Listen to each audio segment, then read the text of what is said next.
Bom dia a todos, obrigado pelo convite, Rafael, votos de sucesso no SEBRE. Gostaria de começar lembrando o embaixador Clodoaldo Guenei, cuja partida prematura 6 meses atrás todos nós sentimos. Em meados de 2014, impedido de vir a Washington para participar de um seminário sobre governança global do comércio internacional, à luz do esvaziamento político da OMC e do espaço ganho pelos acordos plurilaterais de comércio no Pacífico e no Atlântico, o Clodoaldo pediu-me que apresentasse por ele a sua contribuição. Voltamos a ter contato um dia depois do segundo turno das eleições presidenciais do ano passado, quando trocamos impressões sobre os tempos complicados que todos antevíamos para o nosso país. Compartilho hoje com os amigos a derradeira mensagem que recebi do Clodoaldo, pois ela permanece atual e ajuda a montar a angustiante moldura, do tema do qual devemos tratar hoje neste seminário. Escreveu-me o Clodoaldo: Paulo, creio que teremos pela frente anos difíceis. Teríamos que repensar o Brasil de cima a baixo, mas não vejo nem lideranças nem vontade para tanto. Resta a sociedade civil, mas esta é volátil, pouco persistente e pensa aos picadinhos. Não há uma visão dos problemas do presente, nem uma releitura do passado. Sobre o futuro, nem falar. Bem, este seminário será muito útil se servir para fazer uma releitura do passado, pelo menos para iniciá-la, e para desenvolver uma visão corajosa dos problemas do presente. Onde está o Brasil na nova arquitetura do comércio internacional? Bem, eu acho que o Brasil está fora dela, reduzido a mero espectador, e não porque tenha sido excluído, mas porque se excluiu. Como isso aconteceu com um país que construiu a identidade de sua política externa, buscando ao longo de um século participar de forma efetiva na definição das regras do comércio global. Essa é a pergunta.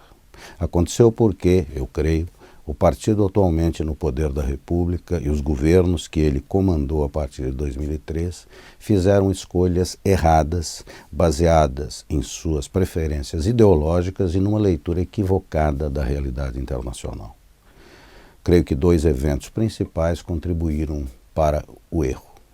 O primeiro, a descoberta das reservas do pré-sal em 2007, festejada pelo então presidente Lula como a segunda independência do Brasil, levou a uma revalorização do apego nacional ao capitalismo clientelista de Estado, desta vez numa versão que se mostrou particularmente deletéria.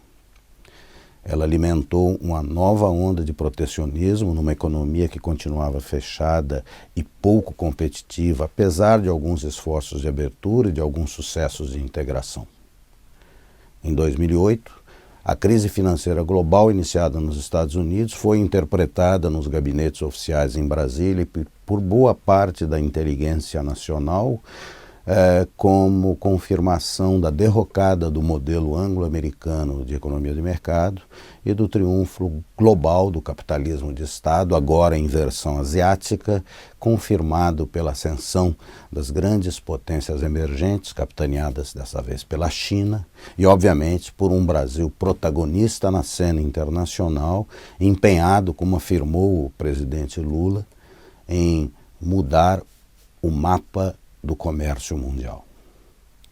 Nessa nova geopolítica não fazia sentido ao Brasil fazer parte, por exemplo, da OCDE. Por isso, em 2004, declinamos o convite para ingressar como membro pleno da organização. No ano anterior, já tínhamos rejeitado a suposta anexação de nossa economia pelos Estados Unidos, detonando o projeto da ALCA. Na sequência, confirmaríamos cinicamente nosso compromisso com os acordos regionais de integração, admitindo a Venezuela bolivariana no Mercosul, num ato de autossabotagem e de molecagem diplomática que o ex-chanceler Celso Laffer chamou publicamente de ilegal.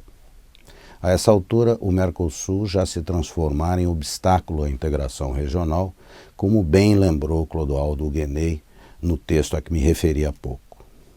A rodada Doha e outros objetivos estratégicos do país já tinham ficado para trás. Em compensação, já éramos ator global, membro pleno dos BRICS. BRICS que teve um papel positivo no início do processo de reforma das organizações financeiras globais e da construção de uma nova arquitetura de governança financeira após o desastre de 2008 nos Estados Unidos. De fato, o BRICS funcionou bem por algum tempo como uma espécie de elevador diplomático para o Brasil e um biombo para a nossa estratégia essencialmente defensiva de comércio internacional, que adquiria uma nova dinâmica com o surgimento dos acordos plurilaterais e, é importante lembrar, a expansão ou a continuação da expansão dos acordos globais setoriais iniciados na primeira reunião ministerial da OMC em Singapura em 1995.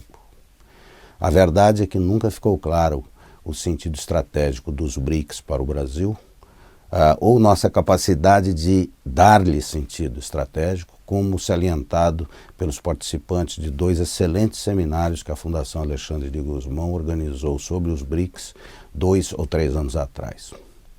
E eis que chegamos à crise atual, da qual não sabemos como ou quando sairemos.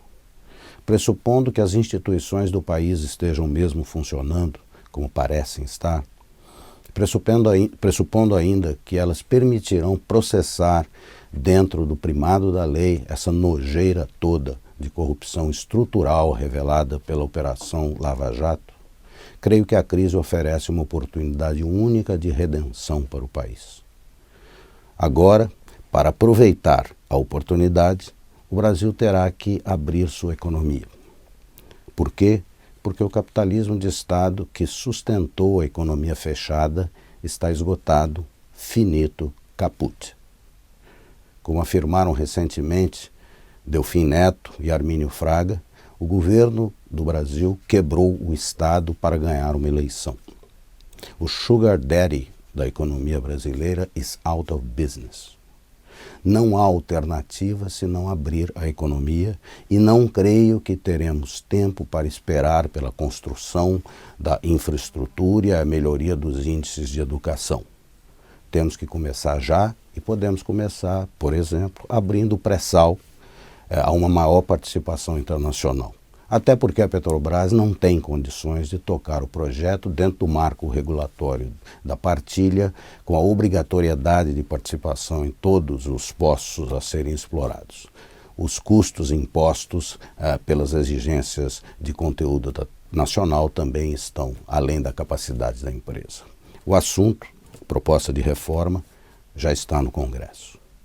Creio que as empresas brasileiras que atuam no exterior, entre elas as construtoras acusadas de corrupção na Operação Lava Jato, ajudarão o processo de internacionalização virtuosa da economia brasileira, em parte porque, presumo, terão que vender ativos no mercado internacional para sobreviver. Em parte, também, porque estão e continuarão expostas às leis e exigências de compliance nossas e de outros países, como, por exemplo, o Foreign Corrupt Practices Act dos Estados Unidos. Para jogar no campeonato dos grandes, há que ser grande e há que observar as regras e a dinâmica do jogo.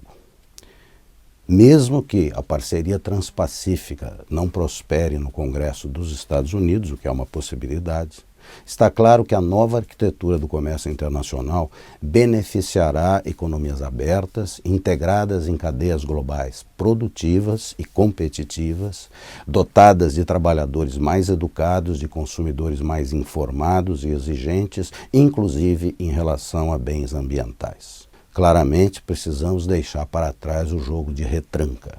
Nossos setores competitivos, como o agronegócio, empresas como a Embraer, a Marco Polo e as de tecnologia de informação estão aí a sinalizar o caminho a seguir. Ou reinventamos a nossa economia, criamos um ambiente favorável à inovação e à competição e nos posicionamos de forma produtiva